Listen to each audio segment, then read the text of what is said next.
এই যে সবুজে ঘেরা যে গ্রামটা দেখছেন, এটা হলো আমাদের কোলাপাড়া গ্রাম। অনেক সুন্দর এই গ্রাম, অনেক স্মৃতি জড়িয়ে আছে। এই গ্রামে একটা কাকু আছে, বড় কাকু।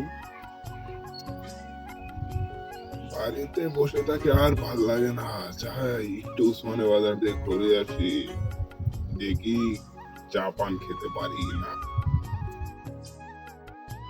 গ্রামে একটা মানুষও নাই, একলা একলা হাট বাজারে যেতে হয়। দেখি তুই তো দাদু হচ্ছে, মনে হয় বাজারে যাবে। ও দাদু, দাদু একটু দাঁড়াও তো। দাদু কোথায় যাচ্ছ? আর বলিস না রে দাদু ভাই, ঘরে বসে থেকে আর একটু ভালো লাগছে না। তাই ভাবছি আর কি বাজারে যাই, একটু হাঁটে আসি, চা পান খেতে পারি নাকি, যাই একটু ঘুরে আসি। কি দাদু ভাই, যাবি নাকি তুই? চল আমার সাথে ঘুরে আসি। না দাদু ভাই, আমি যাবো না। তাহলে তুই থাক, আমি ঘুরে আসি। দিদি দিদি, দাদু বাজারে যাচ্ছে, চল দিদি।